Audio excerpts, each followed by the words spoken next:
शुभ प्रभात विद्यार्थी मित्र हो. ज्ञान, विज्ञान आणि सुसंस्कार यासाठी शिक्षण प्रसार या ध्येयानं प्रेरित होऊन श्री स्वामी विवेकानंद शिक्षण संस्थेचे संस्थापक संकल्पक परमपूज्य डॉक्टर बापूजी साळुंखे यांना प्रथम मी अभिवादन करतो. श्री स्वामी विवेकानंद शिक्षण संस्था कोल्हापूर संचलित श्री रामकृष्ण ज्युनियर कॉलेज नागठाणे इयत्ता 11वी विषय भूगोल. मी प्राध्यापक चिरमे एस.एन. आज आपण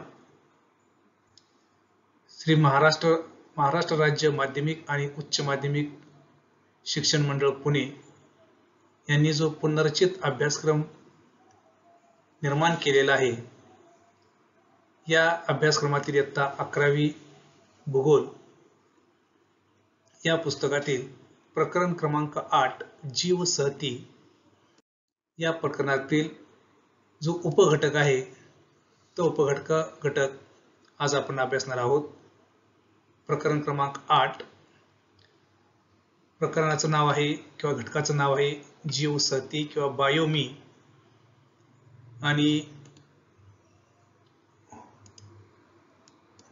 उपघटकाचं नाव आहे समशीतोष्ण पानझडी जीवसहती. आज आपण या समशीतोष्ण पानझडी जीवसहती म्हणजे काय, त्या ठिकाणी आढळणाऱ्या वनस्पती कोणत्या आढळतात, त्या ठिकाणी आढळणारं प्राणी जीवन कशा प्रकारचं आहे किंवा कोणकोणते प्राणी आढळतात, शिवाय त्या ठिकाणी असणारं मानवी जीवन कशा प्रकारचं आहे आणि सध्या परिस्थिती त्या ठिकाणची कशा प्रकारचे आहे किंवा निर्माण झालेली आहे, अशा विविध घटकांची आपल्याला आज या चर्चा आजच्या व्हिडिओमध्ये करायची आहे. आता या जीवसहतीचं जे अस्तित्व आहे या जगाच्या नकाशावरती किंवा याचा जे अक्षांश आणि अक्षांश विस्तार जो आहे, हा विस्तार किती आहे हे आपल्याला सुरुवातीला पाहणं गरजेचं आहे. या जीवसहतीचा अक्षांश विस्तार हा दोन्ही गोलार्धामध्ये इथे दिलेला आहे बघा. दोन्ही गोलार्धामध्ये 40 अंश ते 50 अंश अक्षवृत्ताच्या दरम्यान ही जीवसहती आढळते. तर या ठिकाणी 0 अंश दिलेला आहे, या ठिकाणी 30 अंश दिलेला आहे आणि या ठिकाणी 60 अंश दिलेला आहे. तर या 30 अंश ते 60 अंश उत्तर, तसंच खाली 30 अंश ते 60 अंश दक्षिण या ठिकाणी या दोन्ही गोलार्धामध्ये या दोन अक्षवृत्तांच्या दरम्यान साधारणपणे 40 ते 50 अंश अक्षवृत्ताच्या दरम्यान ही जीवसहती आपल्याला पाहायला मिळते. त्याचबरोबर या जीवसहतीचं जे अस्तित्व आहे हे त्या खंडामधील खंडांचा जो काही पूर्वेकडचा भाग आहे या खंडांच्या पूर्व भागामध्ये आपल्याला पाहायला मिळते. त्याच्यामध्ये कोणकोणती राष्ट्र येतात, तर बहुतांशी करून या युरोपीय भागामधील किंवा युरोपीय राष्ट्रांमधील काही राष्ट्रांचा समावेश या जीवसहतीमध्ये आपल्याला पाहायला मिळतो. कारण ही राष्ट्र ही जी आहेत ही साधारणपणे 30 ते 60 या दोन अक्षवृत्तांच्या दरम्यान या भागामध्ये आपल्याला आढळतात. इथंही हा जो हिरवा रंग दिसतोय हाही त्याच भागामध्ये येणारा याचाही समावेश त्याच्यामध्ये होतो. तर याच्यामध्ये इथं हा जो भाग आहे हा इंग्लंडचा भाग आहे, त्याचबरोबर इथं हा फ्रान्सचा भाग आहे, इथं जर्मनीचा भाग आहे, इथं पोलंडचा भाग आहे. ही जी काही 4-5 राष्ट्र आहेत ही 4-5 राष्ट्र युरोपीय राष्ट्रातील या जीवसहतीमध्ये येतात. त्याचबरोबर उत्तर अमेरिकेमधील जो काही संयुक्त संस्थांचा जो काही भाग आहे याचा याच्यामध्ये काही प्रमाणामध्ये समावेश हा होतो. तर या पद्धतीनं या जीवसहतीचा जे विस्तार आहे हा विस्तार उत्तर गोलार्धामध्ये या बहुतांशी करून युरोपीय खंडामध्ये झालेला आहे. तर जे आपण मगाशी राष्ट्र पाहिली त्याच्यामध्ये हे इंग्लंड किंवा यालाच आपण युनायटेड किंगडम असं म्हणतो, तर हे राष्ट्र किंवा या राष्ट्रामध्ये आपल्याला ही जीवसहती आढळते. त्याचबरोबर या ठिकाणी हे फ्रान्स आहे, या फ्रान्समध्ये आपल्याला आढळते, जर्मनीमध्ये आढळते. त्याचबरोबर हे जे पोलंड दिसते आहे तर या पोलंड या राष्ट्रामध्ये सुद्धा युरोपीय राष्ट्रामध्ये आपल्याला या जीवसहतीचं जे अस्तित्व आहे हे अस्तित्व आपल्याला पाहायला मिळतं. तर अशा पद्धतीनं या युरोपीय खंडामध्ये किंवा युरोपीय खंडातील या 4-5 राष्ट्रांच्या मध्ये समशीतोष्ण जे हवामान आहे की ज्या ठिकाणी उष्णही नाही आणि शीतही नाही, अशा या समशीतोष्ण कटिबंधीय पट्ट्यामध्ये या 4 ते 5 राष्ट्रांच्या मध्ये आपल्याला ही जीवसहती पाहायला मिळते. तर या जीवसहतीमध्ये ज्या आढळणाऱ्या वनस्पती आहेत त्या वनस्पती कोणकोणत्या आढळतात, तर त्या ठिकाणच्या सुरुवातीला हवामान आपल्याला विचार घ्यावा लागेल, कारण कोणत्याही वनस्पतींची वाढ आणि विकास जो आहे हा त्या प्रदेशातील असणारं प्राप्त हवामान जे वार्षिक हवामान आहे, मग याच्यामध्ये तापमान असेल, पर्जन्यमान असेल, हवेतली आर्द्रता असेल, तर हे जे काही घटक आहेत या घटकांच्या उपलब्धतेला अनुसरून त्या प्रदेशामध्ये विविध प्रकारच्या वनांची जी निर्मिती आहे ही निर्मिती आपल्याला होत असल्याचे आढळते. जसजसं आपण विषुवतापासून ध्रुवाकडे जाऊ तसतसं तापमानामध्ये घट होत गेलेली आढळते, वातावरणीय आर्द्रता वाढते आणि त्यानुसार त्या ठिकाणी वनस्पतींची जी निर्मिती आहे ही निर्मिती झालेली आपल्याला आढळते. त्यामुळं प्रत्येक अक्षवृत्ताला अनुसरून या वनस्पतींच्या मध्ये प्रकारामध्ये त्याच्या स्वरूपामध्ये जी बदल आहेत हे बदल झालेले आपल्याला आढळतात. मग आता या जीवसंहितेमध्ये आढळणाऱ्या वनस्पती आहेत, या वनस्पतींची जी वैशिष्ट्य आहे ती वैशिष्ट्य आपण थोडक्यात सांगता येऊ शकतील की या प्रदेशामध्ये ऋतूनुसार हवामानास जुळवून घेणारी वनांची जी काही त्रिस्तरीय रचना आहे ही रचना आढळते. म्हणजे जसं आपण 40 अंश अक्षवृत्ताकडून उत्तरेकडं किंवा 40 अंश अक्षवृत्ताकडून दक्षिणेकडं दोन्ही गोलार्धामध्ये जाऊ तसं तापमानामध्ये घट होत जाते, आर्द्रतेमध्ये वाढ होत गेली आढळते, पर्जन्यामध्ये काही ठिकाणी घट किंवा काही ठिकाणी वाढ झालेली आपल्याला आढळते त्या ठिकाणच्या भूरचनेनुसार. आणि त्याच्यामुळं या उपलब्ध असणाऱ्या हवामानाला अनुसरून त्या ठिकाणी टप्प्याटप्प्यानं वेगवेगळ्या प्रकारच्या वनांचे जे स्तर आहेत हे स्तर आपल्याला पाहायला मिळतात. मग अशा प्रकारे वनांची त्रिस्तरीय जी काही रचना आहे ही रचना आपल्याला आढळते. जो सुरुवातीचा स्तर आहे 40 अंश अक्षवृत्त ते 45 अंश अक्षवृत्ताच्या दरम्यानचा, तर त्या ठिकाणी थोडंसं जे पावसाचं प्रमाण आहे पावसाचं प्रमाण अधिक असतं, सूर्याची उष्णता मध्यम स्वरूपाची आपल्याला आढळते, वातावरणीय आर्द्रता ही बऱ्यापैकी असते आणि त्यामुळे या प्रदेशामध्ये 18 ते 30 मीटर एवढ्या उंचीचे जे वृक्ष आहेत हे वृक्ष या ठिकाणी आपल्याला वाढलेले आढळतात. त्याच्यानंतर दुसऱ्या टप्प्यामध्ये म्हणजे 45 अंशाच्या पुढच्या अक्षवृत्तांच्या दरम्यान या ठिकाणी मध्यम उंचीचे वृक्ष आपल्याला पाहायला मिळतात. तर त्याच्या पलीकडं जो काही उंच भाग आहे, डोंगराळ भाग आहे, या डोंगराळ भागावरती आपल्याला झुडपांच्या स्वरूपामध्ये म्हणजेच वृक्षांची जी उंची आहे ही उंची आपल्याला कमी प्रमाणामध्ये असलेली पाहायला मिळते. तर अशा पद्धतीनं त्या प्रदेशातील उपलब्ध असणारे जे काही हवामान आहे या हवामानाला जुळवून घेणाऱ्या अशा प्रकारचे वृक्षांच्या जाती आणि वृक्षांचे जे स्तर आहेत किंवा जे विभाग आहेत हे विभाग आपल्याला 3 टप्प्यामध्ये या जीवसंहितेमध्ये आपल्याला पाहायला मिळतात. त्यानंतर त्याच्यामध्ये कोणकोणते वृक्ष आढळतात, तर या ठिकाणी कठीण आणि पानझडी स्वरूपाचे जे वृक्ष आहेत हे याच्यामध्ये आपल्याला पाहायला मिळतात.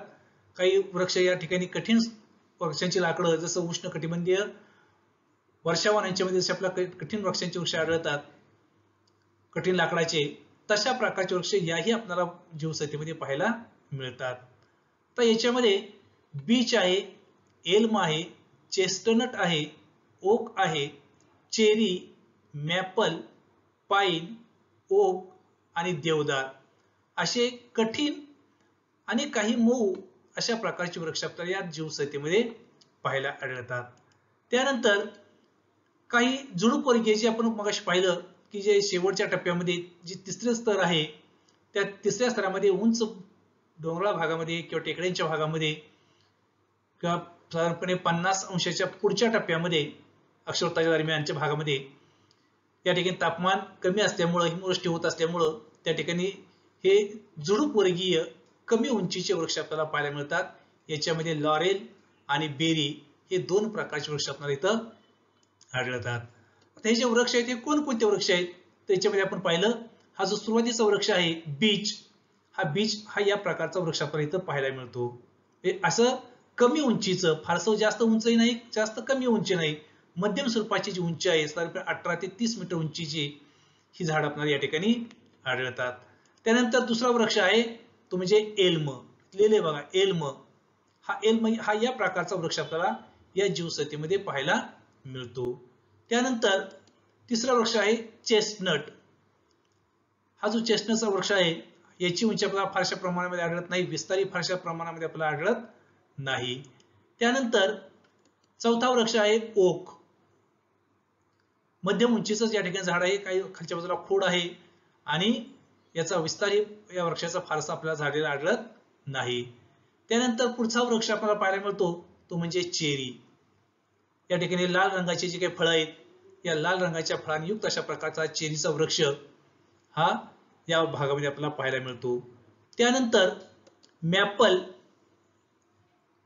लाल रंगाची जी पानं आहेत ही पानं असणारा असा सुंदर दिसणारा अतिशय चांगल्या प्रकारचा वृक्ष या आपल्याला जीवसत्तेमध्ये मधल्या टप्प्यामध्ये, जे पहिला स्तर आहे, दुसरा स्तर आहे आणि जो तिसरा आहे, त्यातला जो दुसरा स्तर आहे या दुसऱ्या टप्प्यामध्ये आपल्याला या प्रकारचा जो वृक्ष आहे तो वृक्ष आपल्याला पाहायला मिळतो.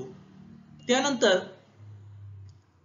अक्रोड, पाईन, उंच अशा प्रकारचा हा पाईनचं जे काय झाड आहे हे मऊ प्रकारचं लाकूड आहे, लक्षात ठेवा. या मऊ प्रकारच्या लाकडाचा उपयोग हा लाकडाचा जो लगदा आहे किंवा लाकूड किंवा पेपर, वर्तमानपत्र जे आहेत, या वर्तमानपत्राची निर्मिती करण्यासाठी लागणारा जो भुसा आहे हा भुसा निर्माण करण्यासाठी याचा वापर केला जातो. शिवाय लाकडाची खोकी आहेत, आगपेटीमध्ये जे काही काड्या असतात त्या काड्या आहेत, अशा अत्यंत महत्वाच्या परंतु कमी किमतीच्या ज्या काही वस्तू आहेत अशा वस्तूंची निर्मिती करण्यासाठी या मऊ लाकडाचा जो वापर आहे हा वापर केलेला आपल्याला आढळतो. त्यानंतर पुढचा वृक्ष आहे तो म्हणजे अक्रोड. आपल्याला माहित असेल की अक्रोड हे अतिशय शरीराला अनुकूल अशा प्रकारचं हे फळ आहे. हिच्या आतमध्ये साधारणपणे मेंदूच्या आकारासारखं हिच्या ठिकाणी हे फळ आपल्याला आढळतं. जसं बदाम आढळतं तशा प्रकारचं मेंदूचा जसा आपला मेंदूचा आकार असतो तशा प्रकारे याचा आतमध्ये जो गर आहे हा गर असतो आणि शरीरासाठी अतिशय चांगल्या प्रकारचं उपयुक्त अशा प्रकारचं फळ म्हणून याला ओळखलं जातं. तर हाही वृक्ष या समशीतोष्ण जीवसत्तेमध्ये आपल्याला पाहायला मिळतो. आणि शेवटचा वृक्ष याच्यातला तो म्हणजे देवदार. अतिशय उंच अशा प्रकारचं वृक्ष आढळतात. 30 मीटर पेक्षाही काही ठिकाणी याची उंची जास्त असले आढळते. खालच्या बाजूला पूर्णपणे एक सलग असं बांबू सारखं लाकूड हे या वृक्षाचं असतं आणि याचाही उपयोग या ठिकाणी विविध लाकडी काही वस्तू आहेत त्या लाकडी वस्तू निर्माण करण्यासाठी याचा वापर हा केलेला आपल्याला आढळतो. तर अशा पद्धतीनं या ठिकाणी पानझडी आणि कठीण प्रकारचे जे वृक्ष आहेत या वृक्षाचा वापर फर्निचर निर्मिती असेल किंवा विविध उपयुक्त परंतु कमी महत्वाचे जे काही वस्तू आहेत अशा वस्तूंची निर्मिती करण्यासाठी आगपेटे असतील, लाकडाची खोके असतील, खेळणी असतील, अशा विविध प्रकारच्या किंवा वर्तमानपत्राचा कागद असेल, अशा वेगवेगळ्या वस्तूंची निर्मिती करण्यासाठी या वनातील वृक्षांचा जो काही वापर आहे हा वापर केलेला आपल्याला आढळतो. याबरोबरच आपण दुसरा गोष्ट पाहिलं आहे झुडूप वर्गीय किंवा ज्या वृक्षांची उंची ही आपल्याला कमी आढळते तर असे कमी उंचीचे वृक्ष या वनामध्ये आपल्याला आढळतात. मग ते वृक्ष कोणकोणते आहेत तर त्यामध्ये लॉरेल हा जो काय वृक्ष आहे हा या ठिकाणी आपल्याला आढळतो. या अशा प्रकारचा कमी उंचीचा वृक्ष किंवा झुडपासारखं या ठिकाणी याचं स्वरूप असले आढळतं. याची उंची जमिनीपासून अतिशय कमी असते आणि विस्तारी फारसा झालेला आपल्याला आढळत नाही. त्यानंतर दुसरा वृक्ष आहे तो म्हणजे बेरी. आपल्याला माहित असेल आपण याला चेरी म्हणतो. तर ही चेरी सारखा जो वृक्ष आहे खायला अतिशय गोड फळ आपल्याला आहे. तुमच्याकडे पाण्यात आला असेल तर अशा प्रकारचा चेरीचा जो वृक्ष आहे हाही या वनामध्ये आपल्याला आढळतो. तर या पद्धतीनं या वनामध्ये या विविध प्रकारच्या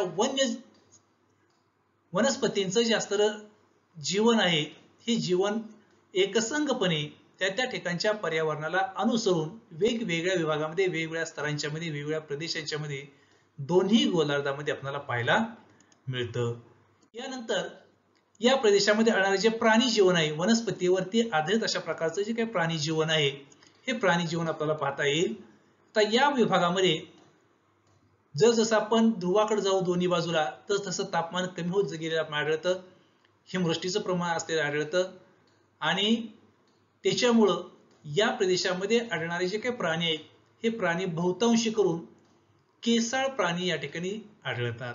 आता हे जे केसाळ प्राणी आहेत किंवा ज्याची कातडी जाड असते त्याशिवाय अंगावरती केसाचं प्रमाण जास्त असतं असे प्राणी या भागामध्ये आढळतात. याच्यामध्ये तपकिरी अस्वल, तांबडा कोल्हा, सेबल आणि मिंक या प्रकारच्या प्राण्यांचं प्रमाण या ठिकाणी आपल्याला जास्त प्रमाणात आढळतं. त्याच्यामध्ये हा तपकिरी जे अस्वल आहे हे दिसते बघा या ठिकाणी, हे तपकिरी स्वरूपाचं अस्वल हे या प्रकारचं या वनामध्ये आपल्याला पाहायला मिळतं. त्यानंतर तांबडा कोल्हा आता कोल्हा तुम्हाला माहित असेल डोंगराळ भागामध्ये आपल्याला तो पाहायला मिळतो, तसं या भागामध्ये आपल्याला हा जो तांबडा कोल्हा आहे हे या भागामध्ये आपल्याला दिसून येतो. त्यानंतर तिसरा प्राणी आहे तो म्हणजे सेबल. या ठिकाणी कोल्ह्यासारखाच परंतु त्याच्यापेक्षा थोडंसं कमी विस्तार असणारा किंवा छोटासा म्हणूया आपण, छोटासा प्राणी, साधारणपणे मांजराच्या आकारापेक्षा थोडासा मोठा आकाराचा असणारा हा प्राणी हा सेबल म्हणून या ठिकाणी आपल्या या जंगलामध्ये किंवा या वनामध्ये किंवा या विभागामध्ये आपल्याला पाहायला मिळतो. आणि शेवटचा आहे तो म्हणजे मिंक. तर हे मिंक जे आहे हे या जंगली भागामध्ये आपल्याला पाहायला मिळतं. तर अशा पद्धतीने या ठिकाणी या प्रदेशातील असणाऱ्या वनस्पती जीवनाला अनुसरून या विविध प्रकारच्या प्राण्यांचं जे काय अस्तित्व आहे हे प्राण्यांचं अस्तित्व आढळतं. असं जरी असलं तरी या भागामध्ये अत्यंत कमी प्रमाणामध्ये प्राणी जीवन हे अस्तित्वात असलेलं आपल्याला आढळतं. आता या प्राण्यांच्या बरोबरीनेच काही भागामध्ये पक्षी आपल्याला आढळतात. याच्यामध्ये बहिरी ससाना, सुतार पक्षी आणि कार्डिनल असे 3 प्रकारचे पक्षी या विभागामध्ये आढळतात. या ठिकाणी चित्र दिसते बघा, बहिरी ससाना, आपल्याला याला गरुड म्हणतो आपण किंवा बहिरी ससाना आपल्याला म्हटलं जातं, जे आकाशामध्ये उंच असतो आणि भक्ष्य दिसतात तो पटकन खाली येतो. मग ती कोंबड्याची लहान पिल्लं असतील किंवा विविध प्रकारचे छोटे मोठे सरपटणारे प्राणी असतील तर हे भक्ष्य करण्यासाठी तो उंचावरून ताबडतोब खाली येतो आणि ते भक्ष्य घेऊन जाऊन तो परत उंच भरारी मारून उंचवरती जातो. तर अशा प्रकारचा जो बहिरी ससाना आहे हा या जंगली भागामध्ये आपल्याला पाहायला मिळतो. त्यानंतर दुसरा पक्षी आहे तो म्हणजे सुतार पक्षी. हा जो सुतार पक्षी आहे याचं वास्तव्यच मुळात जास्त प्रमाणामध्ये झाडांच्या खोडावरती तो आपलं घर निर्माण करतो.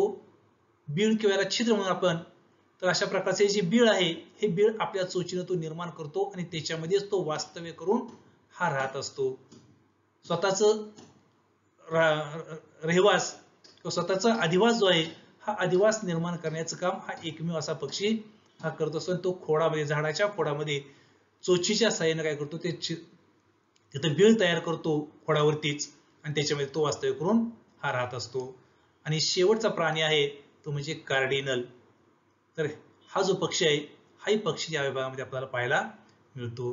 तर अशा पद्धतीनं या जीवसत्तेमध्ये कमी आकाराचे छोटेसे प्राणी जे आहेत हे प्राणी आणि काही प्रमाणामध्ये जे पक्षी आहेत हे पक्षी आपल्याला या जीवसत्तेमध्ये पाहायला मिळतात. तर या जीवसत्तेचे प्राणी जीवन, वनस्पती जीवन याच्याबरोबरचे मानवी जीवन जे आहे हे मानवी जीवन कसं आहे याचा थोडासा आपला अभ्यास करावा लागेल. या प्रदेशामधील जे मानवी जीवन आहे हे मानवी जीवन मानवाच्या विकासाच्या दृष्टीनं किंवा गरज पूर्ततेच्या दृष्टीनं या ठिकाणचं मानवी जीवन कसं आहे थोडंसं महत्वपूर्ण अशा प्रकारचं आहे. का तर या ठिकाणी मानवी आरोग्याला जे आवश्यक असणारे जे पर्यावरण आहे हे पर्यावरण इथं अतिशय चांगल्या प्रकारचं आहे. अति उष्ण हवामान नाही किंवा अतिशीत हवामानही नाही, अति कोरडही नाही, अति दमटही नाही.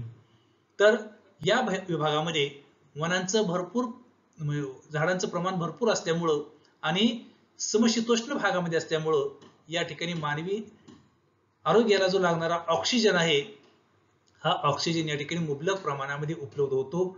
त्यामुळे मानवी आरोग्य चांगलं राहण्यासाठी हा प्रदेश अतिशय अनुकूल आहे. याबरोबरच या भागामध्ये कठीण आणि मऊ अशा दोन्ही प्रकारचे वृक्ष आढळतात. पैकी मऊ लाकडाची जी काही लाकूड तोड आहे ही लाकूड तोड मोठ्या प्रमाणामध्ये या ठिकाणी लोक करतात आणि या लाकूड तोडी करून त्याच्यापासून विविध प्रकारची जी उत्पादनं आहेत ही उत्पादन निर्माण करायचे उद्योगधंदे आहेत हे उद्योगधंदे या भागामध्ये विकसित झाल्यामुळं लाकूड तोड करून आपली उपजीविका किंवा आर्थिक विकास जो आहे हा विकास या ठिकाणी करतात. मला सांगितल्याप्रमाणे या लाकडापासून वृत्तपत्रासाठी लागणारा कागदाचा लगदा असेल, लाकडी खेळणी असतील, त्याचबरोबर आगपेटे असतील, लाकडाचे खोके असतील, अशी विविध प्रकारची जी उत्पादन आहेत किंवा पेपर निर्माण करणारे मोठमोठे उद्योग आहेत तर यांचं वितरण या ठिकाणी मोठ्या प्रमाणात झाल्यामुळं या ठिकाणी यांना आर्थिक प्रगतीचा विकास करण्यासाठी अनुकूल अशा प्रकारची जीवसत्ते आढळते. याबरोबरच या ठिकाणी विविध प्रकारचे जे लिंबूवर्गीय जे काही फळं आहेत हे फळं इथं मुबलक प्रमाणामध्ये असल्यामुळे त्यातून त्यांची अन्नाची जी काही गरज आहे ही गरज ही त्या ठिकाणी काय होते पूर्ण होऊ शकते. काही प्रदेशामध्ये या ठिकाणी या लाकूड तोड व्यवसायाबरोबरच लोक शेती व्यवसाय करतात कारण शेतीसाठी या ठिकाणी अनुकूल वातावरण आहे. त्यामुळं शेती व्यवसाय करून लोक आपली उपजीविका जी आहे उपजीविका काय करतात भागवतात. वरती सांगितल्या पद्धतीनं लाकूड तोड करून या ठिकाणी वृत्तपत्र निर्मितीचा जो व्यवसाय आहे हा व्यवसाय या ठिकाणी किंवा वृत्तपत्र निर्मितीसाठी लागणारे जे कागद आहे या कागद निर्मितीचा व्यवसाय या प्रदेशामध्ये मोठ्या प्रमाणात झाले असल्यामुळं लोकांना त्या ठिकाणी रोजगार उपलब्ध होऊ शकतो. तर अशा पद्धतीने या ठिकाणी मानवाच्या सर्वांगीण ज्या काही गरजा आहेत या गरजांची पूर्तता करणारा अशा प्रकारचा जीवसतीचा प्रकार असल्यामुळं या ठिकाणचं जे मानवी जीवन आहे हे सुसह्य प्रकारचं कुठल्याही प्रकारचा त्रास नसणार अशा प्रकारचे जीवन या ठिकाणी आपल्याला आढळतं. यानंतर या जीवसतीची जी सद्यस्थिती आहे ही सद्यस्थिती काय आहे तर या प्रदेशामध्ये मोठ्या प्रमाणावर दिवसेंदिवस लाकूड तोडीचाही व्यवसाय होत आहे. शिवाय शेतीचाही व्यवसाय दिवसेंदिवस वाढत चाललेला पाहतो. काशी भागामध्ये लोकसंख्या वाढत चाललेली आहे, उद्योगधंद्यांचं प्रमाण वाढत चाललेलं आहे. त्याच्यामुळं या ठिकाणी लाकूडतोड आणि शेती या दोन्ही व्यवसायांचं प्रमाण दिवसेंदिवस वाढत चालले असल्यामुळं या प्रदेशामध्ये असलेल्या ज्या वनस्पती आहेत या वनस्पतींचं अस्तित्व मात्र हे धोक्यात आलेलं आढळतं. त्याचबरोबर त्या वनांच्या मध्ये आणणारे जे विविध प्रकारचे छोटे मोठे आपण जे प्राणी पाहिले तर त्या प्राण्यांचे अस्तित्व काय झालेलं आहे धोक्यात येऊ लागलेलं आहे. आणि त्याच्यामुळं ही जीवसती ही काळाच्या ओघामध्ये वाढत्या लाकूड तोडीमुळं वाढत्या उद्योगधंद्यांच्यामुळं आणि वाढत्या शेती व्यवसायामुळं या जंगल संपदेचा वन संपदेचा किंवा या जीवसतीचा जो ऱ्हास आहे नाश आहे हा नाश होत चाललेला आढळतो. आणि म्हणून जर ही अशीच लाकूड तोड चालू राहिली हे असं शेतीचं वाढतं प्रमाण शेतीचं प्रमाण वाढत गेलं शेती करण्याचं किंवा शेती क्षेत्राचं प्रमाण जर वाढत गेलं त्याचबरोबर उद्योगाचं प्रमाण जर वाढत गेलं तर त्या ठिकाणी भविष्य काळामध्ये ही जी जीवसती आहे ही जीवसती संपुष्टात येण्याची दाट शक्यता आपल्याला आहे. तर अशा पद्धतीने या ठिकाणी ही जीवसती आपल्याला आढळते. यानंतर धन्यवाद.